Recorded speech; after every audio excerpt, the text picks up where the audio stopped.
श्री राधा कृष्णाभ्याम नमः।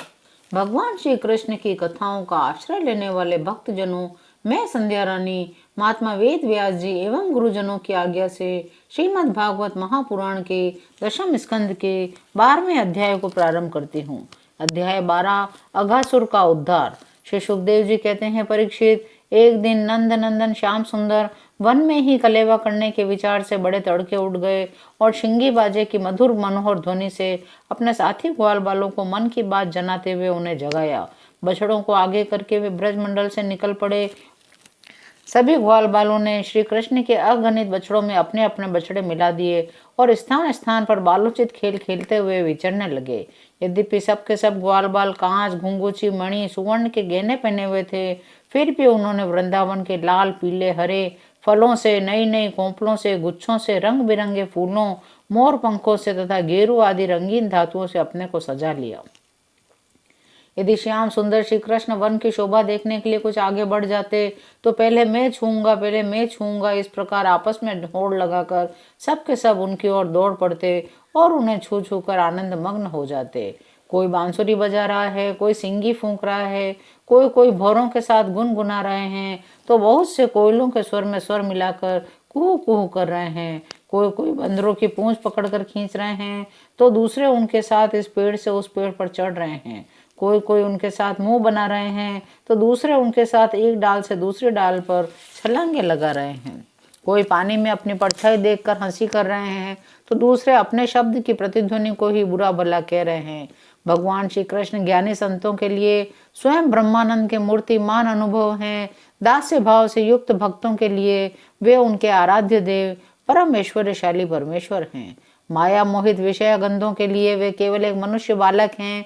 उन्हीं भगवान के साथ वे महान पुण्यात्मा ग्वाल बाल तरह तरह के खेल खेल रहे हैं। परीक्षित, इसी समय अघासुर नाम का महान दैत्य आधम का उससे श्री कृष्ण और ग्वाल बालों की सुख में क्रीड़ा देखी नहीं गई। उसके हृदय में जलन होने लगी।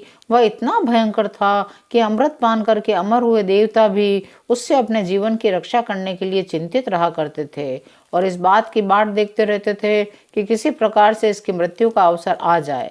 अघासुर पूतना और बकासुर का छोटा भाई तथा कंस का भेजा हुआ था। वह श्री कृष्ण, श्री दामा आदि ग्वाल बालों को देखकर मन ही मन सोचने लगा, यही मेरे सगे भाई और बहन को मारने वाला है, इसलिए आज मैं इन ग्वाल बालों के साथ इसे मार डालूंगा। ऐसा निश्चय करके वह दुष्ट दैत्य अजगर का रूप धारण कर मार्ग में लेट गया। उसका वह अजगर शरीर 1 योजन लंबे बड़े पर्वत के समान विशाल एवं मोटा था। वह बहुत ही अद्भुत था। उसकी नीयत सब बालकों को निगल जाने की थी, इसलिए उसने गुफा के समान अपना बहुत बड़ा मुंह फाड़ रखा था। उसका नीचे का होठ पृथ्वी से, ऊपर का होठ बादलों से लग रहा था। उसके जबड़े कंदराओं के समान थे। मुंह के भीतर घोर अंधकार था। जीभ एक चौड़ी लाल सड़क से दिखती थी। सांस आंधी के समान थी। आंखें दावानल के समान दहक रही थी। अघासुर का ऐसा रूप देखकर बालकों ने समझा कि यह भी वृंदावन की कोई शोभा है। वे कौतुकवश खेल ही खेल में उत्प्रेक्षा करने लगे कि यह मानो अजगर का खुला हुआ मुंह है। कोई कहने लगा, मित्रों भला बतलाओ तो, यह जो हमारे सामने कोई जीव सा बैठा है, यह हमें निगलने के लिए खुले हुए किसी अजगर के मुंह जैसा नहीं है? सचमुच सूर्य की किरणें पड़ने से ये बादल जो लाल लाल हो गए हैं, वे ऐसे मालूम होते हैं मानो ठीक ठीक इसका ऊपरी होठ ही हो। तीसरा कहने लगा, हाँ सच तो है, देखो तो सही, क्या ये दाईं और बाईं ओर की गिरी कंदराएं अजगर के जबड़ों की होड़ नहीं करती? अरे भाई, ये लंबी चौड़ी सड़क तो ठीक अजगर की जीभ की सरीखी मालूम पड़ती है। तब उन्हीं में से एक ने कहा, यदि हम लोग इसके मुंह में घुस जाएं तो क्या ये हमें निगल जाएगा? अजी, ये क्या निगलेगा? कहीं ऐसा करने की रिटाई की तो एक क्षण में यह भी बकासुर के समान नष्ट हो जाएगा। हमारा कन्हैया इसे छोड़ेगा थोड़े। इस प्रकार आपस में बात करते हुए अनजान बच्चों की आपस में की हुई भ्रमपूर्ण बातें सुनकर भगवान श्री कृष्ण ने सोचा, अरे इन्हें तो सच्चा सर्प भी झूठा प्रतीत होता है।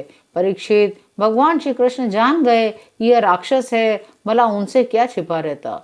वे तो समस्त प्राणियों के हृदय में ही निवास करते हैं।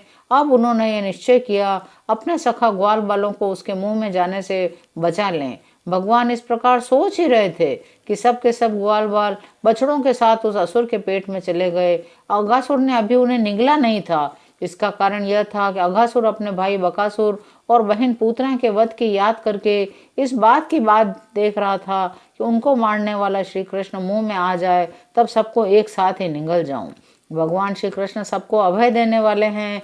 जब उन्होंने देखा ये बेचारे ग्वाल बाल, जिनका एकमात्र रक्षक मैं ही हूँ, मेरे हाथ से निकल गए, जैसे कोई तिनका उड़कर आग में गिर पड़े, वैसे ही अपने आप मृत्यु रूपी अघासुर की जठराग्नि के ग्रास बन गए, तब देव की इस विचित्र लीला पर भगवान को बड़ा विस्मय हुआ। उनका हृदय दया से द्रवित हो गया। वे सोचने लगे, अब मुझे क्या करना चाहिए? ऐसा कौन उपाय करूं जिससे दुष्ट की मृत्यु भी हो जाए और संत स्वभाव भोले भाले बालकों की हत्या भी न हो? ये दोनों काम कैसे हो सकते हैं? वे अपना कर्तव्य निश्चय करके स्वयं उसके मुंह में घुस गए। उस समय बादलों में छिपे हुए देवता भी भयवश हाय हाय पुकार उठे। अघासुर के हितैषी कंस आदि राक्षस हर्ष प्रकट करने लगे।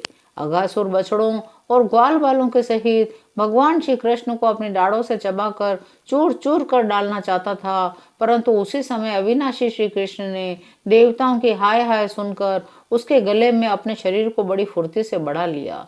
इसके बाद भगवान ने अपने शरीर को इतना बड़ा कर लिया कि उसका गला ही रुंध गया, आंखें उलट गई, वह व्याकुल होकर बहुत छटपटाने लगा, सांस रुककर सारे शरीर में भर गई। अंत में उसके प्राण ब्रह्मरंध्र फोड़ कर निकल गए। उसी मार्ग से प्राणों के साथ उसकी सारी इंद्रियां भी शरीर से बाहर हो गई। उसी समय भगवान मुकुंद ने अपनी अमृतमय दृष्टि से मरे हुए बछड़ों और ग्वाल बालों को जिला दिया। उन सबको साथ लेकर वे अघासुर के मुंह से बाहर निकल आए। उस अजगर के स्थूल शरीर से एक अत्यंत अद्भुत और महान ज्योति निकली। उस समय उस ज्योति के प्रकाश से 10 दिशाएं प्रज्वलित हो उठी। वह थोड़ी देर तो आकाश में स्थित होकर भगवान के निकलने की प्रतीक्षा करती रही। जब वे बाहर निकल आए तब वह सब देवताओं के देखते ही देखते उन्हीं में समा गई। उस समय देवताओं ने फूल बरसाकर, अप्सराओं ने नाच कर, गंधर्वों ने गाकर, विद्याधरों ने बाजे बजाकर, ब्राह्मणों ने स्तुति पाठ करके श्री कृष्ण का अभिनंदन किया, क्योंकि भगवान श्री कृष्ण ने अघासुर को मारकर उन सब का बहुत बड़ा काम किया था। जब ब्रह्मा जी ने वह ध्वनि सुनी तब शीघ्र ही अपने वाहन पर चढ़कर वहां आए। भगवान श्री कृष्ण की यह महिमा देखकर आश्चर्यचकित हो गए। जब वृंदावन में अजगर का वह चाम सूख गया तब वह ब्रजवासियों के लिए बहुत दिनों तक खेलने की एक अद्भुत गुफा सी बन गई। यह जो भगवान ने अपने ग्वाल मालों को मृत्यु के मुंह से बचाया था, अघासुर को मोक्ष दान दिया था, वह लीला भगवान ने अपनी कुमार अवस्था में मानो 5वें वर्ष में की थी। ग्वाल बाला ने उसे उसी समय देखा भी था, परंतु पौगंड अवस्था अर्थात 6ठे वर्ष में अत्यंत आश्चर्यचकित होकर ब्रज में उसका वर्णन किया। अघासुर मूर्तिमान पाप ही था। भगवान के स्पर्श मात्र से उसके सारे पाप धुल गए। उसे उस सारूप्य मुक्ति की प्राप्ति हुई जो पापियों को कभी नहीं मिल सकती। भगवान श्री कृष्ण के किसी एक अंग की भाव निर्मित प्रतिभा यदि ध्यान के द्वारा एक बार भी हृदय में बैठा ली जाए तो वह सालोक के सामीप्य आदि गति का दान करती है, जो भगवान के बड़े बड़े भक्तों को मिलती है। वे ही स्वयं अघासुर के शरीर में प्रवेश कर गए। क्या अब भी उसकी सदगति के विषय में कोई संदेह है? सूत जी कहते हैं, सोनकादि ऋषियों, यदुवन शिरोमणि भगवान श्री कृष्ण ने ही राजा परीक्षित को जीवन दान दिया था। उन्होंने जब अपने रक्षक और जीवन सर्वस्व का यह विचित्र चरित्र सुना तो उन्होंने सुखदेव जी महाराज से उन्हीं की पवित्र लीला के संबंध में और प्रश्न किया। राजा परीक्षित ने पूछा, भगवान, आपने कहा था ग्वाल वालों ने भगवान की यह लीला 5वें वर्ष में देखी थी, लेकिन जाकर ब्रज में 6ठे वर्ष में कही। इसका क्या कारण है? एक समय की लीला दूसरे समय में वर्तमान कालीन कैसे हो सकती है? मुझे आश्चर्यपूर्ण रहस्य का जानने के लिए बड़ा कौतूहल हो रहा है। आप कृपा करके बतलाइए। गुरुदेव, यद्यपि क्षत्रियोचित धर्म ब्राह्मण सेवा से विमुख होने के कारण मैं अपराधी नाम मात्र का क्षत्रिय हूँ, तथापि हमारा अहोभाग्य है कि हम आपके मुखारविंद से निरंतर झरते हुए परम पवित्र मधुमय श्री कृष्ण लीलामृत का बार बार पान कर रहे हैं। सूत जी कहते हैं, भगवान के परम प्रेमी भक्तों में श्रेष्ठ सोनक जी, जब राजा परीक्षित ने इस प्रकार प्रश्न किया तब सुखदेव जी को भगवान की वह लीला स्मरण हो आई।